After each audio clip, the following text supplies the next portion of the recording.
जय हिंद दोस्तों। तो आज हम फिर से जो है कुछ महत्वपूर्ण प्रश्नों की चर्चा करेंगे और उनमें से बहुत सारे ऐसे प्रश्न होंगे जो सीधे बोर्ड परीक्षा 2026 से संबंधित होंगे।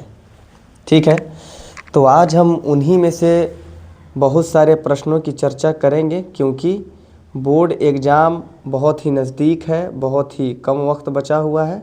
तो इस वजह से हम लोग विशेष रूप से उन सभी प्रश्नों को आज हम लोग देखेंगे जो महत्वपूर्ण होंगे। आज आपको बारंबारता से संबंधित सवाल नहीं बताया जाएगा। कल जिस प्रश्नों पर चर्चा किया गया था उन्हीं में से कुछ प्रश्नों को आज हम बताने का प्रयास करेंगे। 13.1, 13.2 और 13.3 इनमें से आपको कुछ प्रश्न बताया जाएगा और 13.4 जो शंकु के छिन्नक वाला जो एक्सरसाइज है उसमें से कुछ प्रश्नों का हिंट दिया जाएगा। हालांकि वहाँ से सवाल बहुत कम उठाता है। तो आपको बेसिकली करना ये है कि जिन जिन प्रश्नों को जैसे जैसे हम बता रहे हैं बस वैसे ही करते चले जाना है। देखिए, हम सारे प्रश्नों का कल हम आपको जो है जड़ बता चुके थे कि कोई भी प्रश्न पूछने का उसके तरीका क्या है, क्या उसका पॉइंट ऑफ व्यू है, किस प्रकार से वो आपसे आंसर चाहता है, आप उसको लिखेंगे कैसे। जैसे कि हम दिखा पा रहे हैं आपको 13.1 का प्रश्न संख्या 1। ठीक है, इनमें से हम सभी प्रश्नों को नहीं बनाएंगे, कुछ ही प्रश्नों पर चर्चा करेंगे, तो वही आपको देखना है। बोला है कि दो घनों जिनमें से प्रत्येक का आयतन 64 सेंटीमीटर क्यूब है, इन्हीं के संलग्न फलकों को मिलाकर एक ठोस बनाया जाता है। इससे प्राप्त घनाभ का पृष्ठीय क्षेत्रफल ज्ञात कीजिए। अब हमको एक बात बताइए, दो घन है जी और दोनों घन का आयतन दिया है। सुनिएगा, ये है एक घन, ठीक है, और ये है आपका दूसरा घन। ठीक है, देखते रहिएगा। इसका भी जो आयतन है वो है 64 और इसका भी जो आयतन है वो है 64 सेंटीमीटर क्यूब, सेंटीमीटर क्यूब।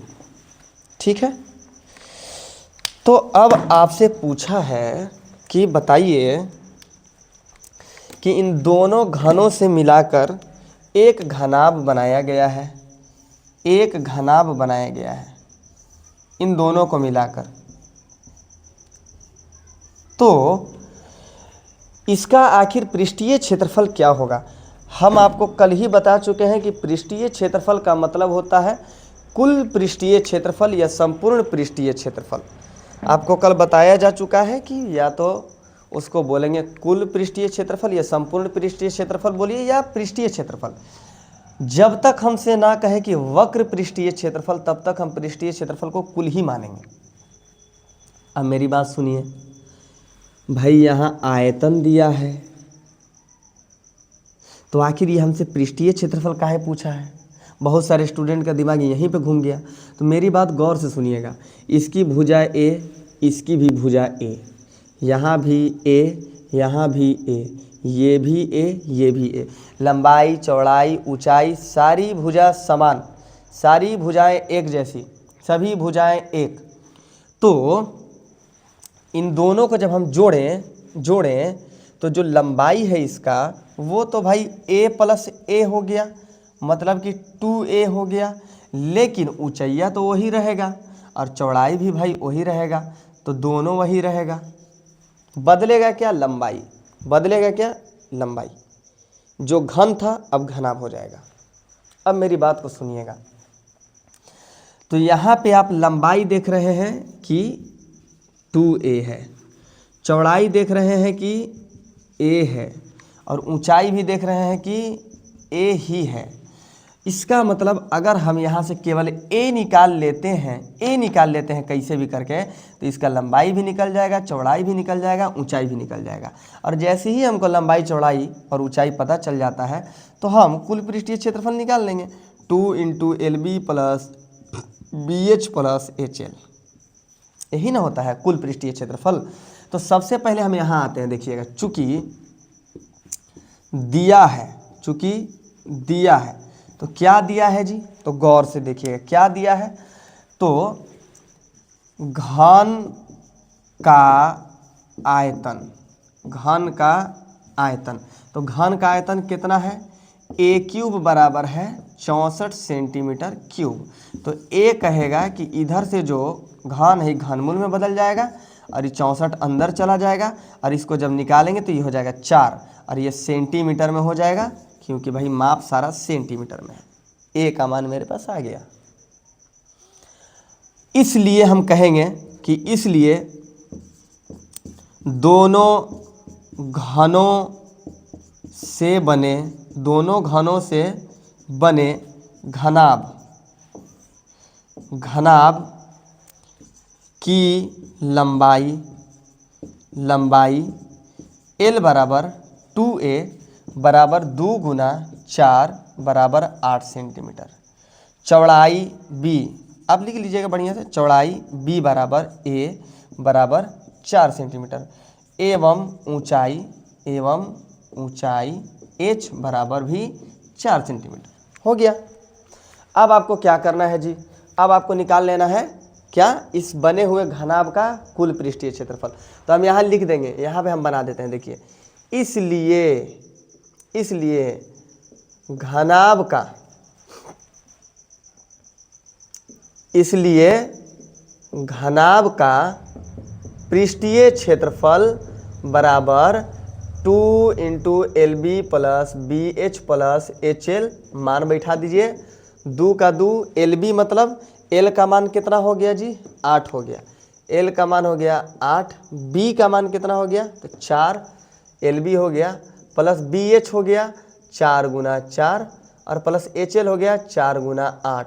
अब इसको टोटल कैलकुलेट एक बार में कर दीजिए, 8 चौका 32, 4 चौका 16, 8 चौका 32, 32 32 64, 6 70, 10 80 गुना के 160, 160 सेंटीमीटर स्क्वायर, ये हो गया आपका कुल पृष्ठीय क्षेत्रफल। अब जब आप आयतन वाले में आइएगा, आयतन वाले में, तो मेरी बात गौर से सुनिएगा, आयतन वाले में कैसा प्रश्न होगा सुनिएगा, बोल देगा कि इन्हीं दो घनों को, इन्हीं दो घनों को पिघलाकर, इन्हीं दो घनों को पिघलाकर एक घनाभ बनाया गया है। तो आप क्या कहिएगा, क्या कहिएगा, गौर से सुनिएगा, हम बस उसी प्रश्न पे आ रहे हैं। इन्हीं दो घनों को पिघलाकर घनाभ बनाया गया है, तो आप क्या कहिएगा, चूँकि घनाभ का, चूँकि घनाभ का आयतन, आयतन बराबर दोनों घनों का आयतन, दोनों घनों का आयतन, बस यही बात है, यही बात है।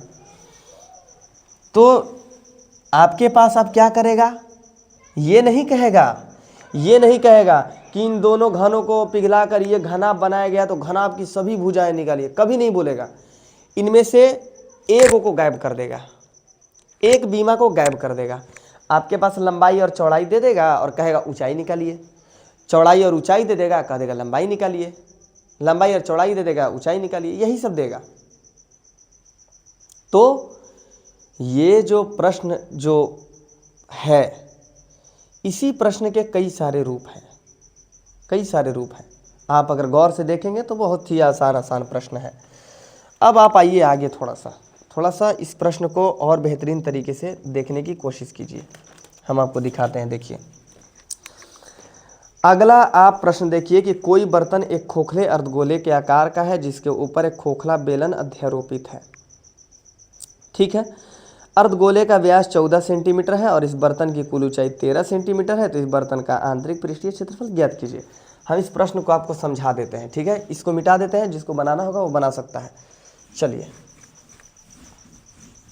तो देखिए हम आपको समझाते हैं अगला प्रश्न। केवल हम समझा के छोड़ देंगे, आपको हर प्रश्न को समझा के छोड़ देंगे, क्योंकि बनाने में फिर बहुत ज़्यादा वक्त लग जाएगा भाई, बहुत ज़्यादा वक्त लग जाएगा, बहुत ही ज़्यादा। तो देखिए एक कोई बर्तन अर्धगोले के आकार का है, सुनते रहिएगा आप। ये है अर्धगोले के आकार का कोई बर्तन। अब इसके ऊपर कोई खोखला अर्धगोला है, खोखला कोई बेलन है, कोई बेलन। अब मेरी बात को सुनिएगा।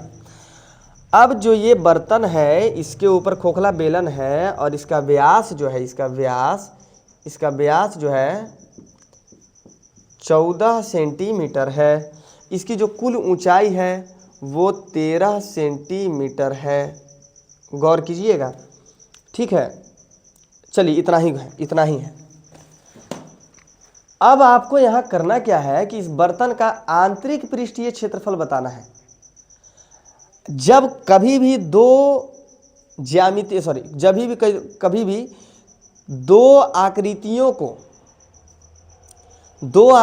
को आपके सामने रख दे और उनके जुड़ने से, उनके ऊपर रखने से, उनको अंदर डालने से ये जो नई जो आकृति जो बनती है, इसमें कुल का मतलब आप ये नहीं समझिएगा कि दोनों का कुल वाला जोड़ देंगे तो हो गया कुल।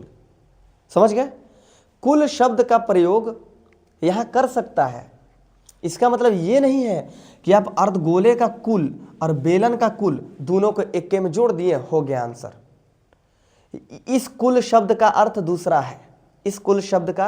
है, ठीक है ना।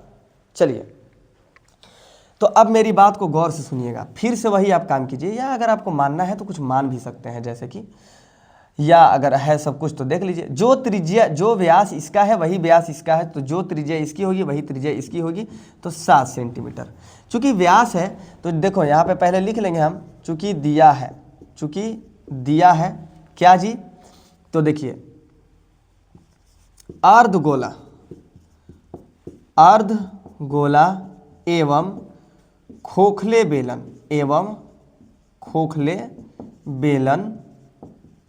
बेलन की त्रिज्या, क्योंकि दोनों की त्रिज्या भाई एक ही है, तो r बराबर हम कह देंगे 14/2 सेंटीमीटर बराबर 7 सेंटीमीटर।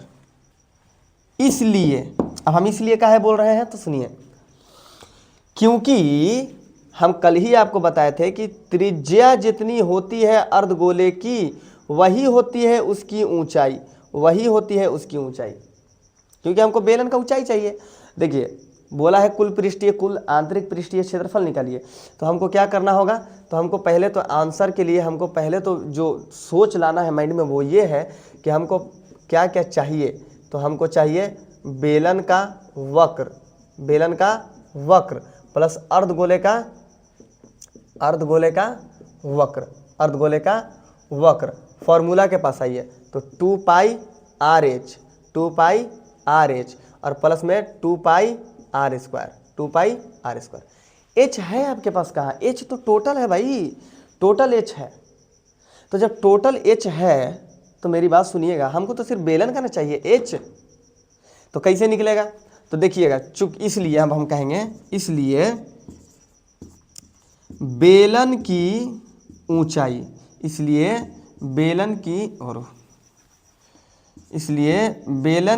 ऊंचाई h बराबर कितना हो जाएगा जी? 13 - 7 सेंटीमीटर बराबर में 6 सेंटीमीटर, क्योंकि ये 7 त्रिज्या 7 सेंटीमीटर तो ऊंचाई भी 7 सेंटीमीटर, और इसलिए 13 में से 7 गया तो अकेले बेलन कितना बचेगा? 6 सेंटीमीटर बचेगा। इसलिए अब क्या करेंगे, बहुत सारे लड़कियां क्या करते हैं, बहुत सारे स्टूडेंट क्या करते हैं कि जब भी किसी किसी भी दो आकृति की बात कर दे, जिसमें एक बर्तन हो या वगैरह वगैरह जो भी हो, तो स्टूडेंट क्या करता है कि इसको अलग निकालता है बेलनाकार भाग का, फिर उसके बाद निकालता है अर्धगोलाकार भाग का, फिर लिखता है अतः जो है बर्तन की आंतरिक पृष्ठीय क्षेत्रफल बराबर इतना। भाई एक बार में लिख दो, यहाँ पे लिख दो। अब चूंकि यहाँ पे डायरेक्ट लिख दीजिए, अब चूंकि बर्तन का आंतरिक पृष्ठीय क्षेत्रफल, समय की बचत होगी, आपका बनाया हुआ गलत नहीं होगा, ठीक है, एग्जामिनर गलत नहीं कर देगा, ठीक है। देखिए आंतरिक पृष्ठीय क्षेत्रफल बराबर क्या क्या जी, तो क्या तो कहेंगे बेलनाकार भाग का वक्र पृष्ठीय क्षेत्रफल प्लस अर्धगोलाकार भाग का अर्धगोलाकार भाग का वक्र पृष्ठीय जो लिख दीजिएगा आप इस तरीके से। अब इसके नीचे आप क्या कीजिएगा, फॉर्मूला लिखिएगा 2πr/h प्लस 2πr²। हम आपको कल ही बताए हैं कॉमन लेने की भरपूर कोशिश कीजिएगा। कॉमन लेने से क्या होता है कि जो कैलकुलेशन हम दो जगह करेंगे वो एक ही जगह कर देंगे भाई। तो देखो यहाँ पे हम देख रहे हैं कि 2πr कॉमन, तो 2πr कॉमन, यहाँ पे बचेगा h और यहाँ पे बच जाएगा r। अब नीचे आप लोगों को नहीं दिखेगा तो हम थोड़ा सा ऊपर आते हैं, यहाँ पे देखिए। अब हम यहाँ पे आते हैं तो 2 का 2, पाई का मान 22/7, r त्रिज्या 7। अब आते हैं हम h के पास, तो h कितना है जी 6 और r कितना है 7। आप यहाँ से 7 से 7 को कटा दीजिए, 22 दूना के हो गया 44 और 44 से कर दीजिए गुना में 13 में, और ये आंसर कितना हो जाएगा, तो हम गुना कर लेते हैं। अब हमको आंसर याद तो है नहीं भाई, 4 3 12 2, 1 4 3 12, 4 एकम 4, 8 20, 1 21 की 1, 2 4 एकम 4 और 2 6, 612 सेंटीमीटर स्क्वायर। क्या कहेंगे 412 बल्कि 612 सेंटीमीटर स्क्वायर। अब क्यों कहेंगे 612 सेंटीमीटर स्क्वायर, क्योंकि भाई क्षेत्रफल है, आयतन थोड़ी है कि सेंटीमीटर क्यूब लगा दिए हैं। बहुत सारे स्टूडेंट को तो ये भी नहीं पता कि सेंटीमीटर क्यूब लगाना है, सेंटीमीटर स्क्वायर कब लगाना है। अरे आयतन रहेगा तो आयतन में 3 बीमाएँ, लंबाई चौड़ाई ऊंचाई, तो सेंटीमीटर गुना सेंटीमीटर गुना सेंटीमीटर, सेंटीमीटर क्यूब, ठीक है। या भुजा गुना भुजा गुना भुजा, यानी सेंटीमीटर गुना सेंटीमीटर गुना सेंटीमीटर, तो सेंटीमीटर क्यूब। जब स्क्वायर क्षेत्रफल रहेगा तो उसमें केवल 2 बीमाओं का गुना होता है। देख लीजिए आप कोई भी क्षेत्रफल देख लीजिए, है कि नहीं है। तो इस तरीके से आपके सामने यहाँ सेंटीमीटर स्क्वायर में इसका आंसर आ गया। ये हो गया आपका कौन सा प्रश्न है, तो 13.1 का प्रश्न संख्या है आपका 2, प्रश्न संख्या 2। अब हम आते हैं डायरेक्ट, बहुत सारे प्रश्नों को छोड़कर अब डायरेक्ट हम काम के प्रश्न के पास आते हैं, डायरेक्ट बिना किसी बकवास के। अब हम समझाएंगे आपको, अब हकीकत में समझाएंगे। हालांकि ये भी प्रश्न हम बनाने वाले नहीं थे लेकिन हम बना दिए, सुनते रहिएगा बस।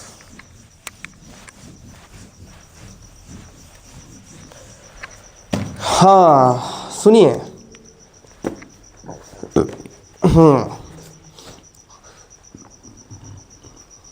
खिलौना वाला हम कल बता चुके हैं आपको, समझा भी चुके हैं, इसको नहीं समझाया जाएगा। आप डायरेक्ट आइए प्रश्न संख्या, हम आपको बताते हैं 9 के पास आइए। आप डायरेक्ट प्रश्न संख्या 9 के पास, डायरेक्ट प्रश्न संख्या 9 के पास आइए, ठीक है। या 8 भी इंपॉर्टेंट है, 8 भी देख लीजिए। बोला है ऊंचाई, 8वां को देखिए, ठीक है।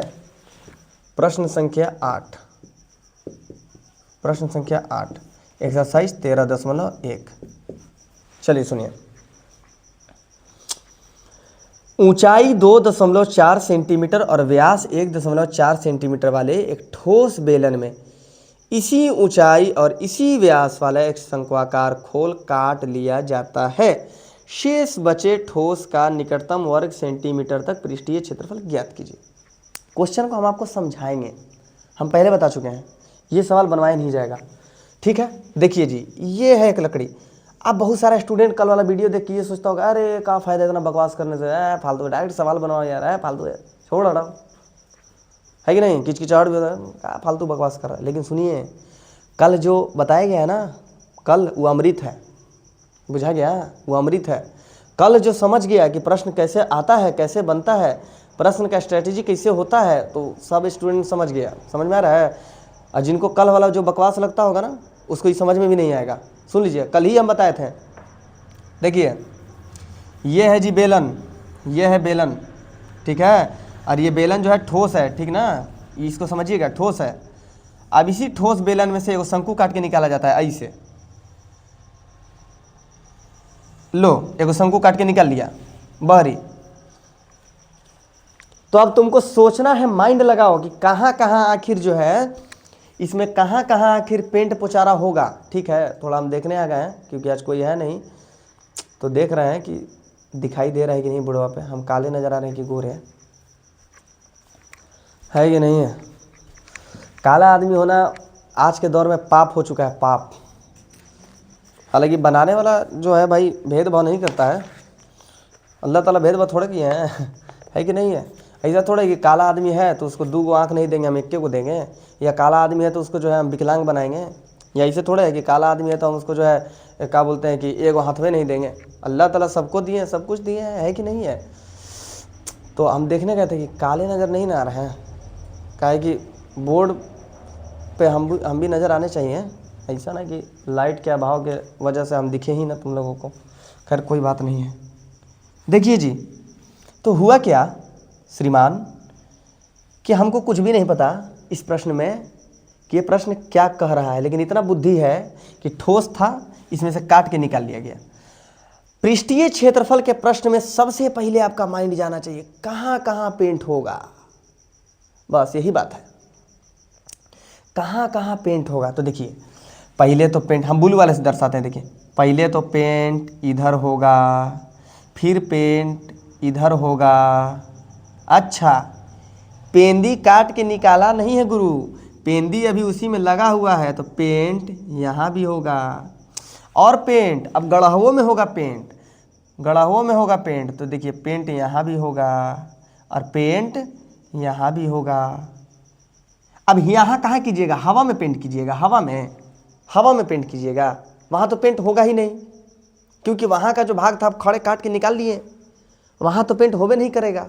तो जहाँ पेंट नहीं होगा वो पृष्ठीय क्षेत्रफल के दायरे में नहीं आएगा, ठीक है, वो पृष्ठीय क्षेत्रफल के दायरे में नहीं आएगा। तो अब सुनिए, प्रश्न बोला है इसकी ऊंचाई कितनी है जी, तो 2.4 सेंटीमीटर। लो जी 2.4 सेंटीमीटर ये हुआ क्या। चलिए इसकी त्रिज्या कितनी है जी, या व्यास दिया है 1.4 सेंटीमीटर, 1.4 सेंटीमीटर। जो त्रिज्या इसकी वही त्रिज्या इसकी, जो व्यास अल्हम्दुलिल्लाह, जो व्यास इसका वही व्यास इसका, जो ऊंचाई इसकी वही ऊंचाई इसकी है। बहुत बढ़िया, बहुत बढ़िया। लेकिन आप एक बात भूल रहे हैं गुरु, क्या बोला है, पृष्ठीय क्षेत्रफल निकालिए, पृष्ठीय क्षेत्रफल। तो पृष्ठीय क्षेत्रफल के लिए हमको क्या क्या चाहिए। पहले तो देख रहे हैं कि भैया 2πRH में पेंट हुआ है, मतलब बेलन के वक्र में, बेलन के वक्र में पेंट हुआ है, प्लस शंकु के वक्र में पेंट हुआ है, शंकु के वक्र में भी पेंट हुआ है, तो मतलब πRL। और कहाँ पेंट हुआ है, तो पेंदी में पेंट हुआ है, पेंदी में हुआ है ना भाई। तो कहेंगे वृत्ताकार आधार का क्षेत्रफल, तो का πr²। एक लाइन में आंसर, एक लाइन में देखो, एक लाइन में। अब कैलकुलेशन में तुमको आसानी ये होगा गुरु कि यहाँ भी πr वही r, यहाँ भी πr वही r, यहाँ भी πr वही r, है ना। तो तीनों जगह से तो πr कॉमन हो जा रहा है। लेकिन अभी आपके पास एक चीज़ नहीं है, अभी आप ध्यान दिए नहीं, सुनिए क्या नहीं है, आपके पास ये वाला l नहीं है जी, l नहीं है आपके पास। आपके पास क्या है, त्रिज्या है, और क्या है, ऊंचाई है, l है ये नहीं है ना। कैसे होगा बताइए, अब हम आपको बताते हैं। आइए पाइथागोरस के पास। पाइथागोरस क्या कहते हैं, देखिए यहाँ से चीरहरण इसका कीजिए और यहाँ से इसका इसे चीरहरण कीजिए, यही तो बुद्धि लगाना है।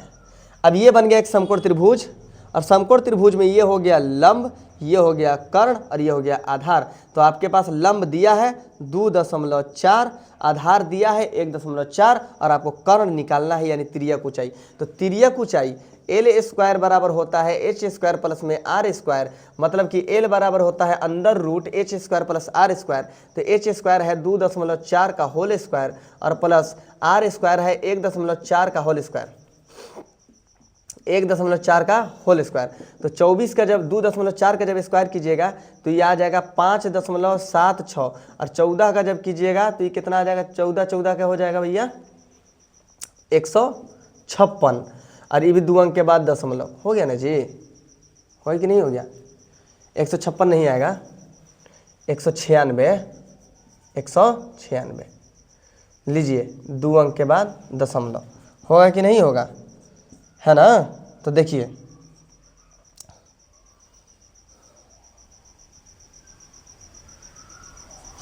अब यहाँ पे दोनों का जब जोड़िएगा तो आ जाएगा 6.25 यानी 625 वर्गमूल। इसका वर्गमूल हो जाएगा 25, एक अंक के बाद दशमलव, यानी कि तिर्यक ऊंचाई आ गया 2.5। तिर्यक ऊंचाई कितना आ गया 2.5। आपका जो मेन जो दुख था वही था, आपका जो असल जो दुख था वही था। बाकी तो आपके पास है, फॉर्मूला आपके पास है। देखिए 2πr(h) प्लस में πr(l) प्लस में πr², और सबको कॉमन कीजिए तो πr कॉमन, तो यहाँ बचेगा 2h प्लस में यहाँ बचेगा l प्लस में यहाँ बचेगा r। अब इसमें मान रखिए, पटकिए, आंसर आएगा। बस इतना जो प्रश्न में ध्यान दे दिया उसका आंसर आ गया। हो गया कि नहीं हो गया? इस तरीके से आपके सारे प्रश्न यहाँ से बन जाएंगे। हाँ, अगला सवाल हम बता चुके हैं कि 9वां भी इंपॉर्टेंट है, तो 9वां के ऊपर भी थोड़ा सा हम चर्चा कर लेते हैं। क्वेश्चन नंबर 9, तो इसको हम मिटा देते हैं। आपको प्रश्न समझ में आ गया होगा कि हम क्या बोलना चाहते थे और प्रश्न क्या बोलना चाहता था। चलिए,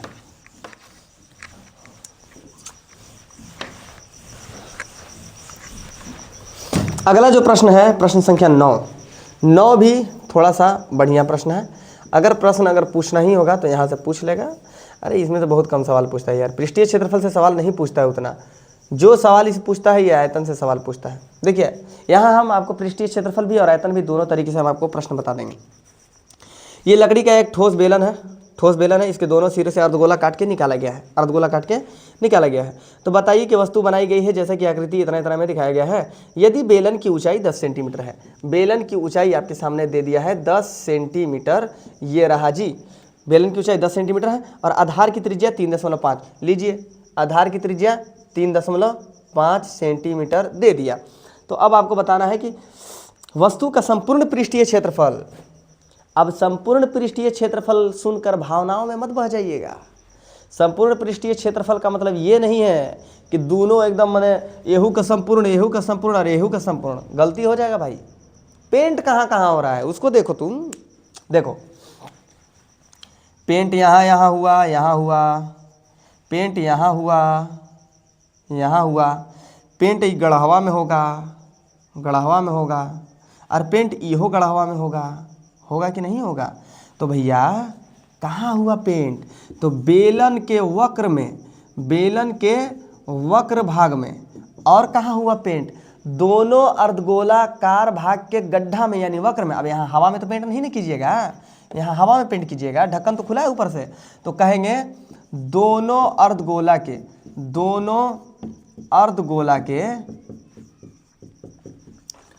वक्र भाग है ना, दोनों अर्धगोला के। सूत्र भिड़ाइए, क्या है जी सूत्र? तो देखिए 2πr(h) प्लस 2 गुना 2πr²। Pi same r same, तो दो भी सेम 2πr कॉमन, यहाँ बचेगा h और यहाँ बचेगा 2r। अब भैया हो गया आपका सवाल हल। देखिए कितना आसान सवाल है। अब आयतन में आ जाइए। हम बोले थे कि यहाँ होगा प्लस, काहे कि पेंट होने वाला एरिया बढ़ गया, देखो बढ़ गया। जो पहले पेंट खाली इतना होता, अब वो एरिया बढ़ गया। लेकिन आयतन में मटेरियल निकाल के फेंक दिया गया। तो आयतन में क्या होगा? आयतन में देखो, तो आयतन में क्या होगा? πr² और माइनस 2 गुना 2/3 πr³ माइनस होगा आयतन के लिए। किसके लिए? आयतन के लिए। तो आयतन के लिए क्या होगा? माइनस होगा, वही चीज़ आयतन के लिए माइनस होगा और पृष्ठीय क्षेत्रफल के लिए जुड़ेगा। तो आज हम यहीं तक रोकेंगे क्योंकि थोड़ा सा समय का अभाव है। तो आप आज इसको थोड़ा क्लियर कर लीजिए ताकि हम कल जो है दोनों बचे हुए एक्सरसाइज को हम कंप्लीट कर देते हैं। और एक और चीज़, आज का जो स्ट्रेटजी समझ गए जो आज हम बताने वाले हैं, थोड़ा सा 2 मिनट में हम बताएंगे तुरंत। एग्जाम में ज़्यादा नंबर लाना आज के दौर में बहुत आसान बात है, बहुत ही आसान बात है, ठीक है। याद रखिएगा अभी के दौर में स्टूडेंट की पकड़ अभी किस चीज़ पर होनी चाहिए। सुनिए, लड़ाई कहाँ पर है हम आपको बता देते हैं। लड़ाई कहाँ पर है और रास्ता साफ कहाँ पर है वो आपको समझ लेना है। चलिए इसको मिटाते हैं, प्रश्नों का बात खत्म। देखिए लड़ाई कहाँ पर है और रास्ता खाली कहाँ पर है, सुनिए। मैथ के ऊपर लड़ाई है, बहुत बढ़िया। साइंस के ऊपर लड़ाई है, बहुत बढ़िया।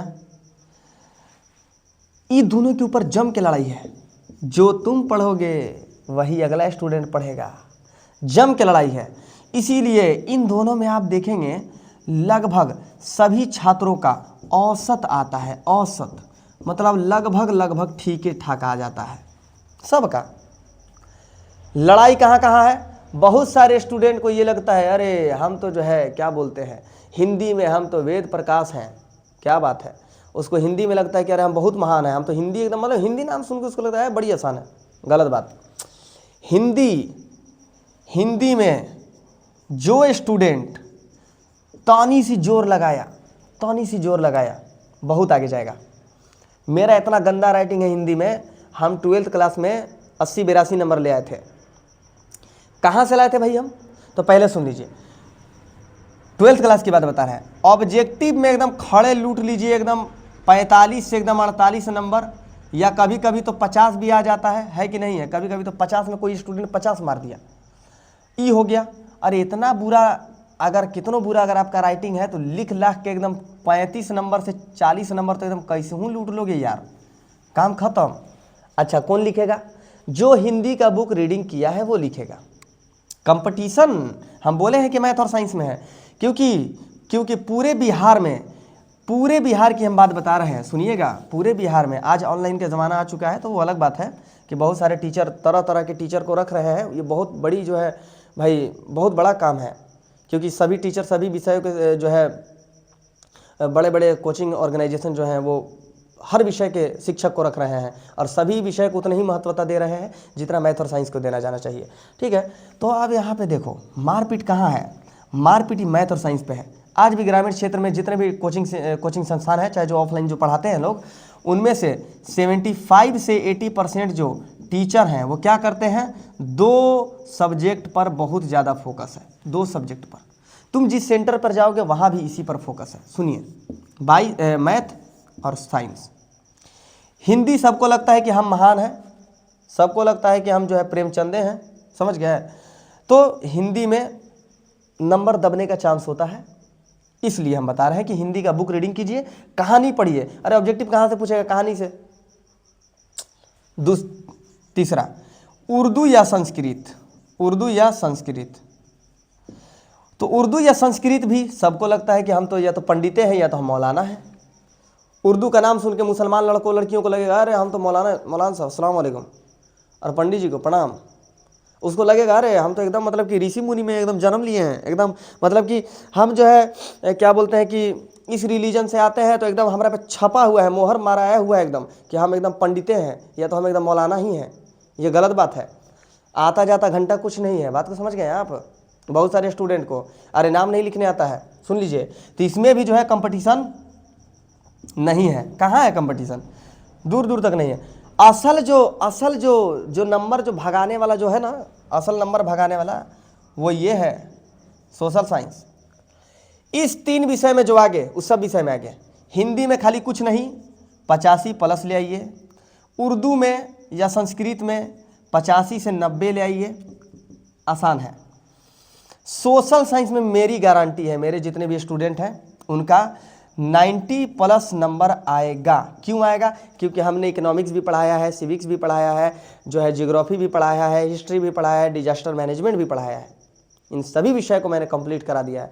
तो इसलिए जितना भी स्टूडेंट है जो देख रहा है, जो चाहे अपने कोचिंग का है चाहे बाहरी कोचिंग का है, वो सोशल साइंस में एक बार गौर करें और सोशल साइंस के सभी नोट्स को पढ़ डालें। सोशल साइंस में मुख्य रूप से उधर से खनिज वनिज देख लीजिएगा, इसमें क्या बोलते हैं, अरे हम तो बता ही चुके हैं जियोग्राफी वाला, इकोनॉमिक्स में हम बता ही चुके हैं, हिस्ट्री का बता ही चुके हैं, सिविक्स में भी बता ही चुके हैं, सब तो बता ही चुके हैं। तो असल जो है कंपटीशन इसी दोनों विषय के लिए है, मैथ और साइंस। इन तीनों में कंपटीशन नहीं है। नहीं होने का वजह है कि कोई ज़्यादा ध्यान नहीं देता है या तो किसी कोचिंग में पढ़ाया नहीं जाता है। और जो टॉपर जो लड़का लड़की है सब विषय को साथ ही लेके चलेगा, सबको वेरिएबल करेगा, सबको समान रूप से लेके चलेगा और बढ़िया से इसमें ज़्यादा नंबर लाएगा। बात को समझ गए हैं आप? तो इसलिए अब की बार 470 या 480 पार। आपकी का टारगेट ये है और ज़रूर आएगा। वक्त का इंतज़ार कीजिए सभी लोग और बचे हुए दिनों को एकदम बढ़िया से एकदम यूज़ कीजिए ताकि आपका एक भी दिन बेकार ना जाए। समझ गए? हालांकि हम ज़्यादा ज्ञान देने के लायक तो नहीं है, लेकिन फिर भी जिस जगह पर हैं उस जगह पर आपको थोड़ा सा ज्ञान देने की हम कोशिश कर रहे हैं कि आप इन सभी विषयों पर ध्यान दीजिए। और मेरा भी बहुत सारे स्टूडेंट है जो क्या किया है, पढ़ के सोशल साइंस फेंक दिया है। और आप यकीन कीजिए कि हम हिंदी उन लोगों को सब नोट्स बनवा दिए हैं, लेकिन बहुत सारे स्टूडेंट्स को पढ़ा नहीं है। औकात पता चलेगा एग्ज़ाम में जब जाइएगा, तब औकात पता चलेगा। ठीक है, तो आज के लिए बस यही समझाना था लास्ट में। आज के लिए इतना ही। हम लोग मिलते हैं कल अपने एक्सरसाइज 13.2 और 13.3 के साथ। ठीक है, जय हिंद।